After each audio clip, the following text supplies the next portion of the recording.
Welcome to the channel. आज हम भारत के गुटनिरपेक्षता की नीति के बारे में बात करने वाले हैं कि ये नीति हमने क्यों अपनाई, इसको अपनाने के क्या कारण थे और इससे भारत को क्या फ़ायदा मिला। तो आइए शुरू करते हैं। भारत एक गुटनिरपेक्ष देश है। शीत युद्ध के दौरान भारत को गुटनिरपेक्षता की नीति अपनानी पड़ी क्योंकि भारत किसी भी गुट में शामिल नहीं होना चाहता था। भारत ये सोचता था कि अगर वो किसी गुट में शामिल हो गया तो उसको दोनों महाशक्तियों का या किसी एक महाशक्ति का दबाव सहना पड़ेगा। भारत दोनों महाशक्तियों से सैनिक संबंधों और वित्तीय सहायता प्राप्त करना चाहता था ताकि किसी भी देश से किसी भी प्रकार की कोई दुश्मनी ना हो। और भारत देश से ही गुटनिरपेक्ष आंदोलन की उत्पत्ति हुई थी। भारत को ही गुटनिरपेक्ष आंदोलन का जन्मदाता माना जाता है। भारत में शीत युद्ध से अलग रहने के लिए गुटनिरपेक्ष आंदोलन की शुरुआत की थी। गुटनिरपेक्ष आंदोलन विश्व शांति पर बल देता है और किसी भी प्रकार की अहिंसा का विरोध करता है। उपनिवेशवाद एवं साम्राज्यवाद को समाप्त करना गुटनिरपेक्षता का एक मुख्य उद्देश्य रहा है।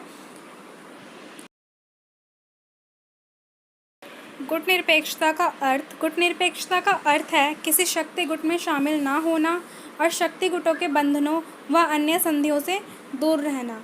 और यहाँ पर जो दो महाशक्तियों की बात हो रही है वो सोवियत संघ और अमेरिका की हो रही है। शीत युद्ध के दौरान पूरे विश्व में अमेरिका ही एक महाशक्ति था और दूसरी महाशक्ति के रूप में सोवियत संघ को माना जाता था। और भारत इन दोनों में से किसी भी गुट में शामिल नहीं हुआ और अपने आप को स्वतंत्र रखा। गुटनिरपेक्षता का अर्थ यह भी है कि देश अपनी नीति का निर्माण स्वतंत्रता से करेगा, ना कि किसी देश के दबाव में आकर। भारत के गुटनिरपेक्षता की नीति अपनाने के कारण तो बहुत सारे हैं, लेकिन 12th के बेस पर जितना आएगा मैं आपको उतना बता देती हूँ कि आर्थिक पुनर्निर्माण।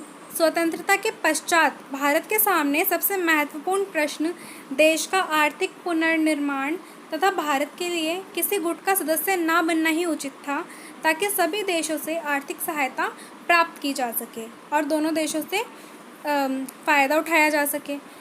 स्वतंत्र नीति निर्धारण के लिए भारत ने गुटनिरपेक्षता की नीति इसलिए भी अपनाई ताकि भारत स्वतंत्र नीति का निर्धारण कर सके। भारत को स्वतंत्रता हजारों देश प्रेमियों के बलिदान के बाद मिली थी। किसी एक गुट में सम्मिलित होने का अर्थ इस मूल्यवान स्वतंत्रता को खो बैठना था। अगर हम किसी भी दोनों देश में से किसी एक शक्ति के दबाव में भी आते तो हमारे देश पे उनका राज चलता, हम उनके हाथों की कठपुतली बनकर रह जाते। और तीसरा पॉइंट ये है कि भारत की प्रतिष्ठा बढ़ाने के लिए गुटनिरपेक्षता की नीति का निर्माण किया गया। यदि भारत स्वतंत्र विदेश नीति का अनुसरण करते हुए अंतर्राष्ट्रीय समस्या पर निष्पक्ष रूप से अपना निर्णय देता है तो दोनों गुट उसके विचारों का आदर करेंगे और अंतर्राष्ट्रीय तनाव में कमी होगी और भारत की प्रतिष्ठा बढ़ेगी। भारत की प्रतिष्ठा को बढ़ाए रखने के लिए भी गुटनिरपेक्षता की नीति को अपनाना ज़रूरी था।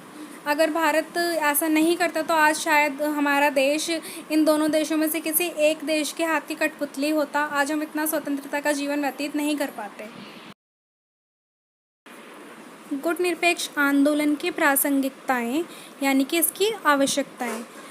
पहला पॉइंट ये है कि गुटनिरपेक्ष आंदोलन विकासशील देशों के सम्मान एवं प्रतिष्ठा को बनाए रखने के लिए आवश्यक है। इसका मतलब ये हुआ कि हमारा देश एक विकासशील देश है।